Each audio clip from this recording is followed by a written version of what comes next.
very good morning, ladies and gentlemen. Today, I'm being joined by a change maker, a visionary, and a leader who has not just led the brand TVS from startup to his current stage. He has also been instrumental in terms of VC funding. And from last 20 years, the kind of support he has given to next-gen entrepreneurs in the form of TVS Capital has been tremendous. So thank you so much, Mr. Srinivasan, for joining us today and doing it for us. So before we get into the Q&A format, I first want to have some opening remarks from you in terms of the kind of growth you've seen capital being an enabler to the growth of entrepreneurs. So thank you very much for having me here. I heard so much about the group from you and how you actually are an incubation and a nursery for entrepreneurship and all the activities the group does. So congratulations to you and Mr. Maria for the wonderful work that all of you do. Thank you. Today is the second day of Navratri, if I remember correctly. Yes. And the first 3 days of Navratri represent Ma Durga. And in some sense, very appropriate for this function because it is the Shakti and energy of Durga that can actually create the fire of entrepreneurship that is needed to fuel India. Well said. I actually have very little to add to this wonderful group of young people who come here with dreams, ambition, and aspirations to build something for this great nation. I am just a pure product of India. So everything I am is Indian. My capital is Indian. We don't take dollar money. We only invest in India with Indian entrepreneurs, ideally not from IIT, just from the rest, because IIT is 40,000 seats. There are 25 million people who graduate. There are enough Indians everywhere. Yeah. So like the Indian cricket team, we need to find stars from every part of the country, not just from Bombay and Bangalore. So all I have to really say is that if you look at the numbers, I was just sharing this with Punita a while ago, the so-called MSME sector in India has 67 million entrepreneurs, roughly, right? They produce about 28%, 28 trillion rupees, which is about 6-7% of the GDP, their revenues. A majority, 50% of this comes from 5 lakh companies, which are called small companies. 1 crore a month to roughly 10 crores a month of revenue. They produce 12 to 13 trillion, which is 3 to 4% of the GDP. This room, I hope, has many of them. Some of you will love staying this way. Some of you will love growing to become medium, which is like you guys, 10 crores a month to say 25 to 30, 40 crores a month, right? And some of you may decide to do other things. All of them are fine. So all I wanted to say before we start is to say that I am delighted to be here. I love the panels. I love meeting the 2-3 people sitting with me because this small business India is really what India is all about. It's not about venture capital and private equity. There is one investment made per day in venture capital and in the Series A, pre-Series A, as we saw just now. Yeah. So don't worry too much about VCs. Don't worry too much about private equity people. They're just like the wind that is blowing around, but you are the fire and earth is India. So don't worry too much about us. I think we're highly overhyped. The only heroes are all of you in this room. So I just wanted to say that first before I started. Thank you. Thank you. That's well said. A little bit about private equity and venture capital since I was asked to speak on the subject. Sure. Roughly, India invests something like, I'm going to speak in rupees just to make it easy for myself. India invests roughly about 2 to 3 trillion rupees in venture capital and private equity each year, other than infrastructure and real estate. About, out of the 2 to 3 trillion, I think something like 10-15% of it is rupee. We have 150 trillion rupees, 150 lakh crores as it is used sometimes, of actual long-term pools of capital between life insurance, which is about 100 and or so, pensions, which is about 30, and then maybe HNIs is about 20. Okay. So about 150 trillion rupees of money, normally across the world, because people want yields on life insurance and pensions, obviously, right? Because you want to be able to meet your claims when they happen and pay your pensions when you need it, 10 to 15%, which means 15 to 20 trillion rupees of Indian money should be invested in this sector. So all of us can have good pensions, and our life insurance claims can be happily met. Because we give 4 to 5% higher yield than the market. That's all we do. There's no magic in this business. If market in 20 years secular return of Sensex in India is how much? 10%, 12%? The answer is 16%. So the 20 years since I've been in business, Sensex has gone up from 12,500 to 85,000. This number of Vikshit Bharat, which is say 20 years from now, it should be 2.5 lakhs. Right? At least, if not more. So I just think that our job is to just give that little bit extra, 18, 19, 20. That's it. That's all we exist for. You, on the other hand, create all of that wealth. So if we take this 15, 20 trillion that should be in private equity, venture capital from the long-term funds, the actual number is not even 4 trillion. So India is going to get a ton of money coming into venture capital and private equity. So those who want to take that extra josh of having to either grow incredibly fast or innovate or to ideally do both and somehow get listed or sold, there is going to be a lot more fund managers and a lot more money. A VCP is not for money. It's only as good as a fund manager. The fund manager who's made for you. It has to be, made for each other. So I think that's one thing I wanted to say. This industry is going to go 3 to 5 times in the next 3 years or 5 years in terms of the amount of money available. The last thing I wanted to say is this panel which you heard is probably the single most important panel of the day today, I would say, not the previous speaker and not me for sure. The reason is India does not like risk. We actually dislike risk.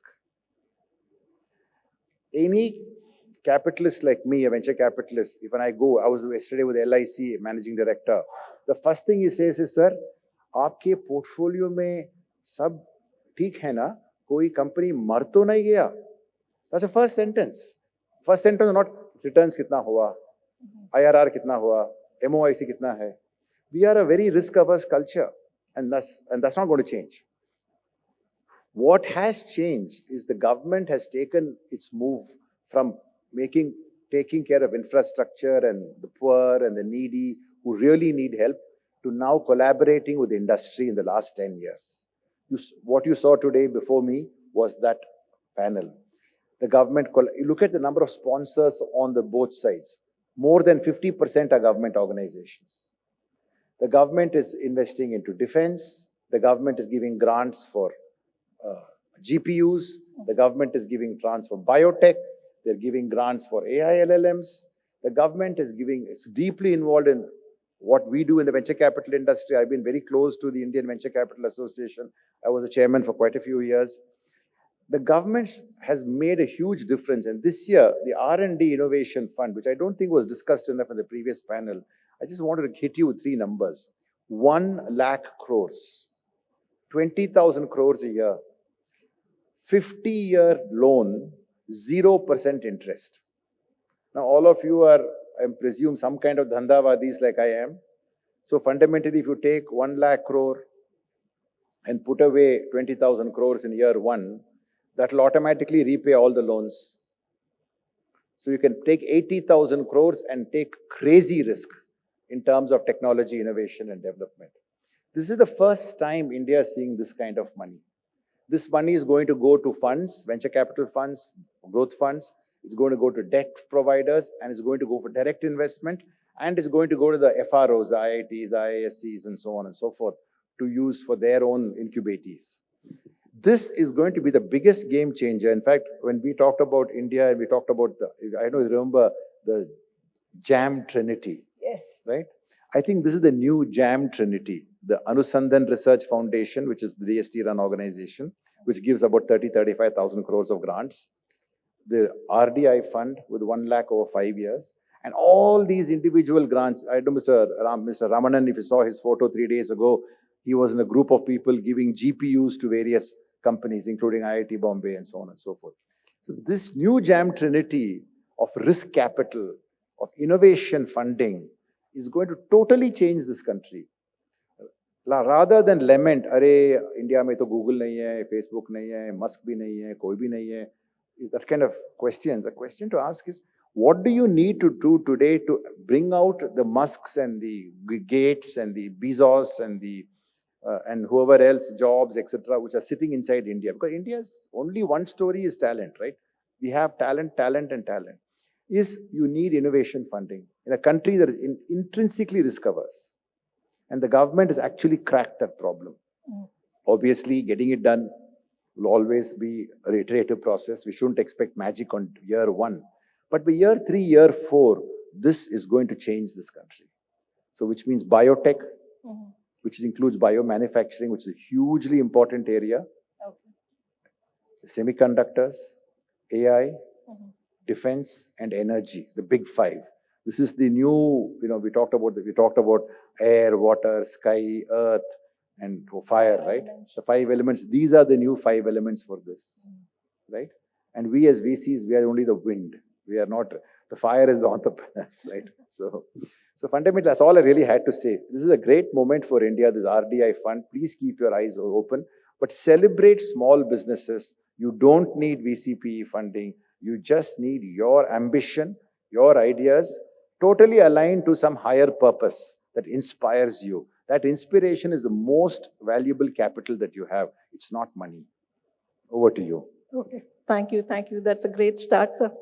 So, I mean, if I can understand from you, I mean, you have played the role of an entrepreneur plus a fund manager. So, how do you see both? I mean, when you have been doing the same, I mean, earlier 20 years as an entrepreneur, now last 20 years as a fund manager, what has changed and what is your approach towards managing it all?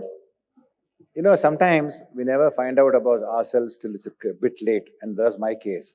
So when I was going around, I was about 49 or 50, I was sitting with my mentor, and I think a mentor is a guru is the most important person for all of us to have the good fortune to find. So I was sitting with my business guru, and he was saying, you're a VC. I said, no, I'm not a VC. I've started 9 businesses. I've done washing machines, electronics, lending, contract manufacturing, contract customer support, on and on. I'm not a VC. He said, actually, you're a VC. You're actually not a very good manager of businesses. You're very good at starting businesses and pursuing ideas and raising capital for those ideas and getting people to buy into those ideas. You should actually start and become a venture capitalist. So I think I was always a venture capitalist in the guise of an entrepreneur. Okay. So that is how I came into this business. And I took the plunge. I didn't have any money from the business, from the group. So I pledged a property to raise 75 crores. It was a lot of money in those days, but fortunately I got a property that was worth a lot of money. I bought it for a very low price, so I pledged it. A good friend of mine who ran HDFC, Mr. Parekh, agreed to give me a loan. Another person in Chennai called Mr. Tyagarajan, who ran an NBFC business, I met him somewhere and I told him, he said, no, I'll be with you. I want to support entrepreneurs, just like what Mr. Maria and you are doing. And he gave me some money, went around with the bowl and said, Bhavati Bhiksham Dehi to everybody in India. They gave me about 350 crores and I started a fund. Okay. So I was always an entrepreneur in that sense of being willing to have an ambition which is beyond my resources. Because entrepreneur is one whose ambition exceeds their resources. But the important point to note is that ambition is matched by their ability. These are the 3 pieces that make up an entrepreneur, right? Ambition, ability, and resources.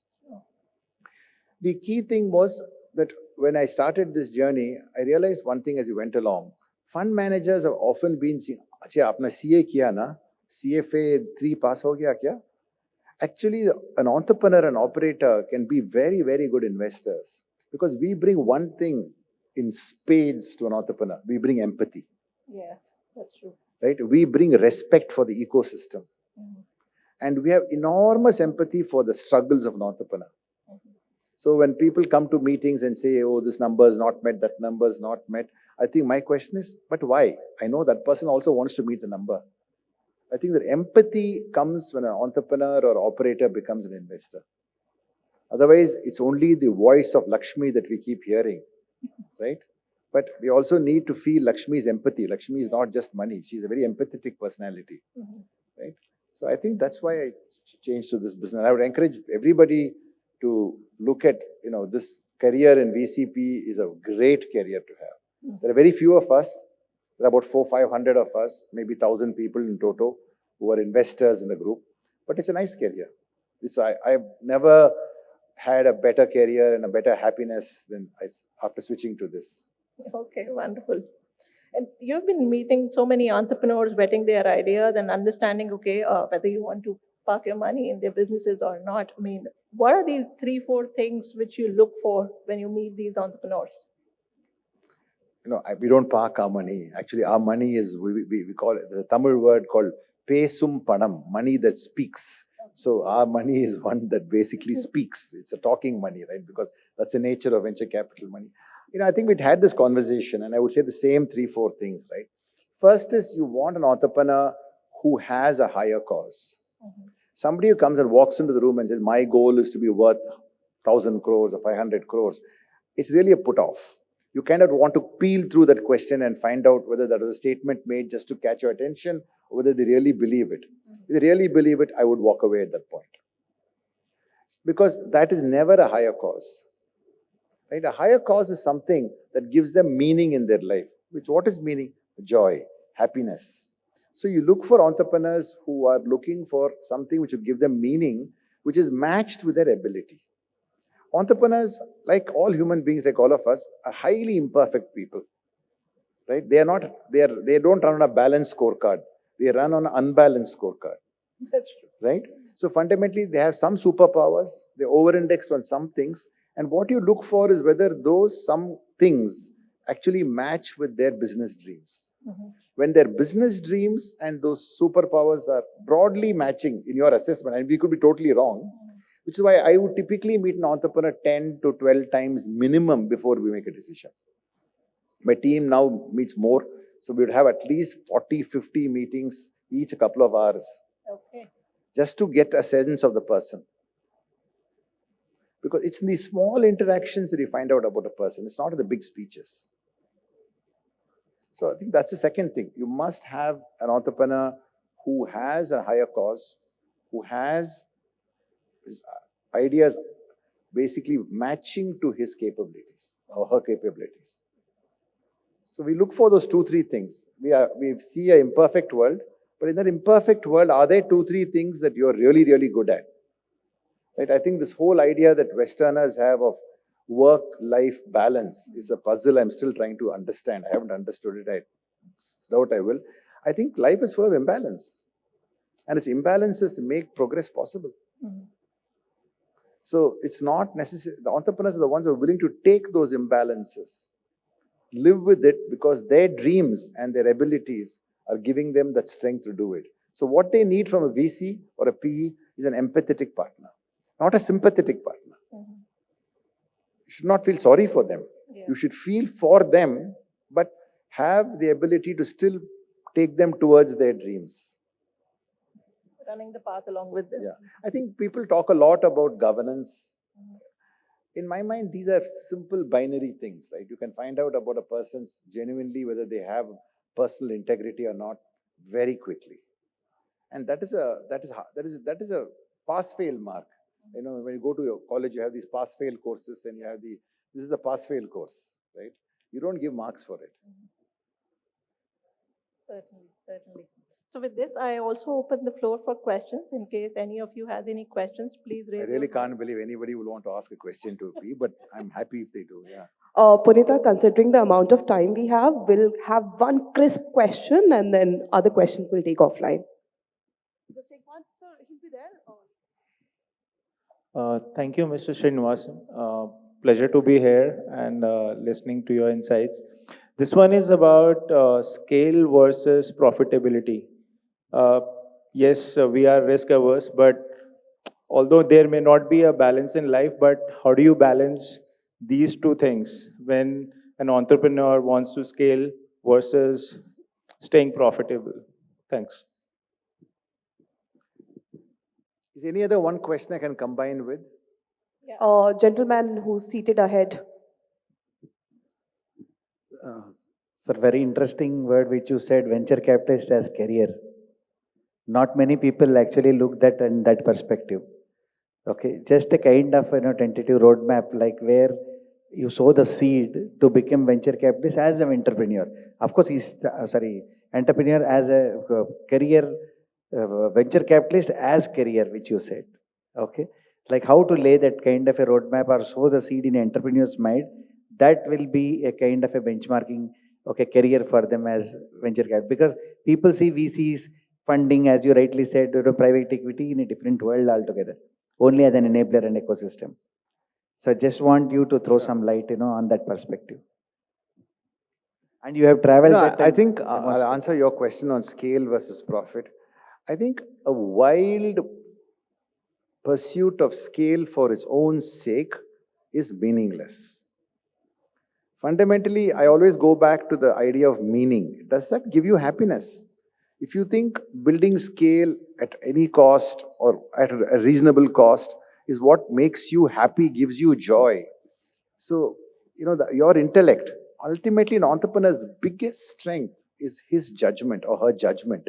It's all about judgment. In the Gita, we refer to it as buddhi, right? When it says buddhi yukto jahatiha ube shukrita duskrite tasmat yogaya yujjasya yoga karmasu kaushalam. When Sri Krishna tells us that, he says, take your intellect and connect it to a higher cause, and then you will find skill in action, right? So, before we make the judgment on scale versus profitability, we must attach our intellect to a higher cause and with good judgment, see what our abilities are. There are some people who are made to scale. Like I have an investment, a company called UB. I don't know how he does it. We are 20, 30 crores when we started some 3, 4 years ago. He's going to be 1,000 crores next year. But that's what he is. That's him. Is he necessarily better than my other company in which I've invested, which is making 35% PAT? I'm not sure. Both are creating jobs, both are making Bharat Viksit, both are happy people. But this guy is happy because his vasanas are oriented towards that. But that's good for him. If Elon Musk wanted $1 trillion ESOP package and his board is banging the table for it, that's good for him too. But that's him, that's you. So we should be our individual self. FOMO, some people use the word FOMO every third word, sometimes 5 years ago. Thank God it's going away now. But when you say fear of missing out, I would say, I read it as a failure of mimicking others. The core message of the Gita, the core message of Vedanta to us from our Sanskriti, speaking loudly to us from the last 5,000 years is be yourself, be your individual self. Don't mimic. Understand your abilities, understand your strengths, and let your aspirations be connected to something beyond you, not to the next 100 crores. So I just think that is the most important thing. Then the answer will come. Maybe you're the guy for scale. Fantastic. Go do it. The company is growing at 50, 70% a year for 10 years, right? But you may be the person who just gets fantastic happiness from the fact that your customers are thrilled with what you've done for them, right? When I was in the field as an operator, for me, the greatest joy was interacting with customers and listening to them. In fact, their complaints sounded like music to me. So each person should be yourself. I think that is the most important message. The biggest danger of today, because of such vibrant communication processes that we have, is that we don't spend enough time reflecting and talking to our mentors, mentees, our well-wishers to find out quickly. By the time you're about 30, 35, you should know who you are. You have about 10 years after college, maximum. By 30s, if you settle down to roughly who you are, broad idea, you're good to go. I mean, we saw Mr. Gurnani, 65, he became an entrepreneur. I became a VC at 50. We're all the wrong role models. Do not even think. We're all actually failures who somehow made it back, in some sense, right? So you should find yourself soon and study the Gita. That's the greatest source book, playbook that the world has ever invented.